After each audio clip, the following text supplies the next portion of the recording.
ഉണങ്ങി കിടക്കുന്നു പാടം. ആ ഉണങ്ങി കിടക്കുന്ന സ്ഥലത്ത് ഞങ്ങൾ കൊയ്തും മെതിച്ചിട്ടതും കുറച്ചുണ്ട്, കൊയ്തിട്ടതും ഉണ്ട്, ചുട്ട് കെട്ടിയിട്ടത്. അത് നേരം വെക്കുമ്പോൾ ഫുള്ള് വെള്ളത്തിലാണ്. കുട്ടികളുടെ പണ്ടം പണയം വെച്ചിട്ടാണ് ഇപ്പോഴത്തെ ഈ പണി. ഇത് നഷ്ടത്തിൽ കലാശിക്കുകയെന്ന് ചോദിച്ചാൽ ഞാനെന്ത് ചെയ്യും? വലിയ തോതിലുള്ള ഒരു ബുദ്ധിമുട്ടാണ് ഉണ്ടായിരിക്കുന്നത്. അപ്പോൾ ഇത് സർക്കാർ ഈ കാര്യത്തിൽ പൂർണ്ണമായിട്ടും ഈ കർഷകരുടെ ദുരിതം പരിഹരിക്കാൻ ആവശ്യമായ നഷ്ടപരിഹാരം അവർക്ക് വാങ്ങിക്കൊടുക്കാൻ വേണ്ടി തീർച്ചയായിട്ടും ഞാൻ ശ്രമിക്കും. നമസ്കാരം, ചാനൽ 10 വാർത്തകളിലേക്ക് സ്വാഗതം. അപ്രതീക്ഷിതമായി പെയ്ത കനത്ത മഴയിൽ കൃഷി നശിച്ച കർഷകരുടെ കണ്ണീരൊപ്പാൻ നജീബ് കാന്തപുരം MLAയുടെ സന്ദർശനം.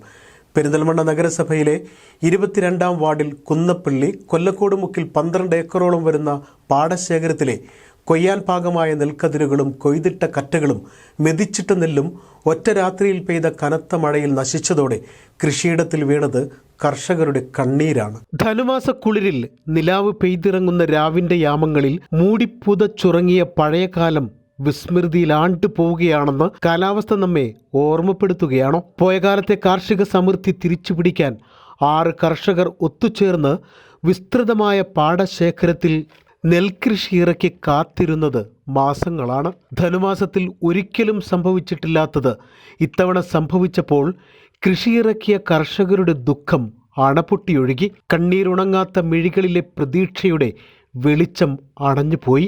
ഇത് പെരിന്തൽമണ്ണ നഗരസഭയിലെ 22-ാം വാർഡിൽ കുന്നപ്പള്ളി കൊല്ലക്കോട് മുക്കിലെ കണ്ണീർ നനവ് പടർന്ന പാടശേഖരം. കൊയ്യാനാളില്ലാതെ ഇതര സംസ്ഥാനക്കാരെ ആശ്രയിക്കേണ്ടി വരുന്ന കർഷകരുടെ വിഷമാവസ്ഥ എവിടെയും കാണാനാവും. നഷ്ടക്കണക്കുകൾ മാത്രം നിരത്താനുള്ളതുകൊണ്ട് പലരും കൃഷി ഉപേക്ഷിച്ച് മറ്റു തൊഴിൽ മേഖലകളിലേക്ക് മാറി തുടങ്ങി. എന്നിട്ടും നാടിനെ അന്നമൂട്ടാൻ ആത്മവിശ്വാസത്തോടെ അവർ 6 പേർ ചേർന്ന് കൃഷി ഇറക്കി.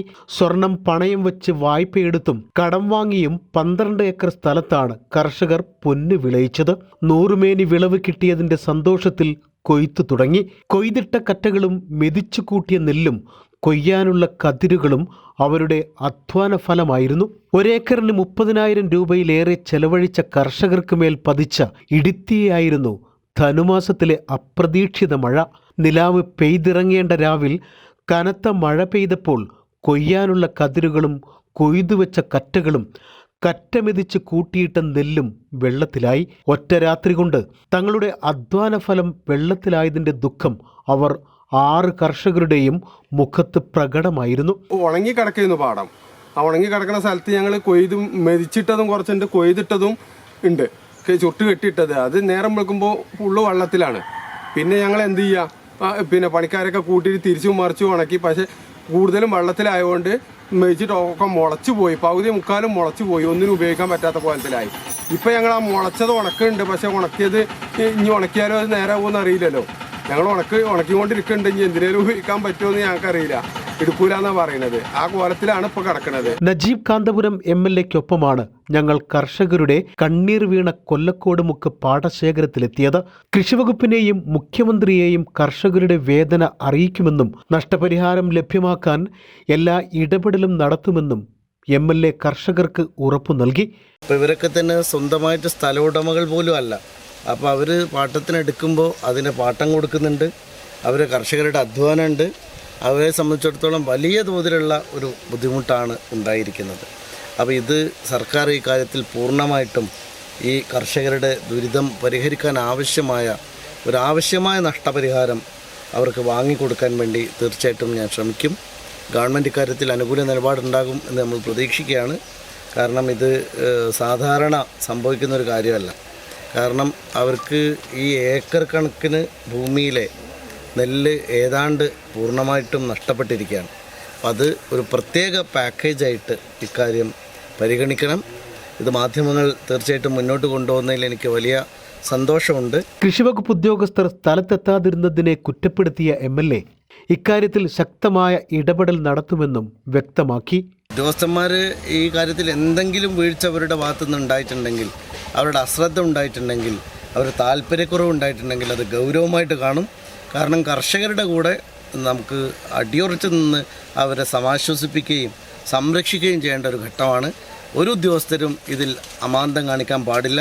അത് കനത്ത നിർദ്ദേശം തന്നെ ഇക്കാര്യത്തിൽ ഞാൻ കൊടുക്കും. കൃഷിയിടം ഉണങ്ങി കതിരുകൾ പുന്നലായി മാറിയ സന്തോഷത്തിൽ വിളവെടുത്ത കർഷകരുടെ പ്രതീക്ഷകളാണ് ഒറ്റ രാത്രിയിലെ മഴയിൽ ഒലിച്ചു പോയത്. രാവിലെ വന്ന് നോക്കുമ്പോൾ ഞാനൊരു 2 കിലോമീറ്റർ അപ്പുറത്താണ് താമസം. രാവിലെ പണിക്ക് വേണ്ടി വന്ന് നോക്കുമ്പോൾ നിറച്ച് വെള്ളമാണ്. പിന്നെ ആ വെള്ളന്മാർക്ക് വന്ന ഒരു ദിവസം ഞാൻ മാത്രമല്ല പണിക്കാരനും 2 പണിക്കാരനെയും കൂട്ടിയിട്ട് വെള്ളന്മാർക്ക് വന്നു. ഇതൊക്കെ പണിയെടുത്തത് ബാങ്ക് ലോണാണ്. ചെറിയ കാശൊന്നുമല്ല. 45,000 റുപ്യ ലോൺ എടുത്തിട്ടാണ് ഞാൻ ഈ പണി തുടങ്ങിയത്. അപ്പോൾ അതുകൊണ്ട് വലിയ നഷ്ടം. ഇപ്പം കൊയ്യാനും തന്നെ ഈ ബാങ്ക് ലോൺ, ബാങ്കല്ല, പണ്ടം വെച്ചിട്ട്, കുട്ടികളുടെ പണ്ടം പണയം വെച്ചിട്ടാണ് ഇപ്പോഴത്തെ ഈ പണി. ഇത് നഷ്ടത്തിന് കലാശിക്കുകയെന്ന് ചോദിച്ചാൽ ഞാനെന്ത് ചെയ്യും? MLAയുടെ ആശ്വാസ വാക്കുകളാണ് കർഷകർക്ക് ഇനി ഏക പ്രതീക്ഷ. അപ്രതീക്ഷിതമായി പെയ്തിറങ്ങുന്ന മഴ ഒട്ടേറെ പേരുടെ ജീവിതമാണ് കണ്ണീരിലാഴ്ത്തുന്നത്. ചാനൽ 10 പെരിന്തൽമണ്ണ. പാലൂർ തൈപ്പൂയ രഥോത്സവം 2024.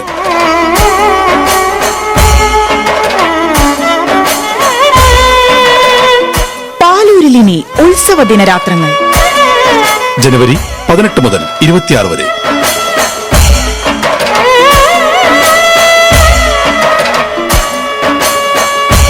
പാലൂർ ശ്രീ സുബ്രഹ്മണ്യ സ്വാമി ക്ഷേത്രം, പുലാമന്തോൾ.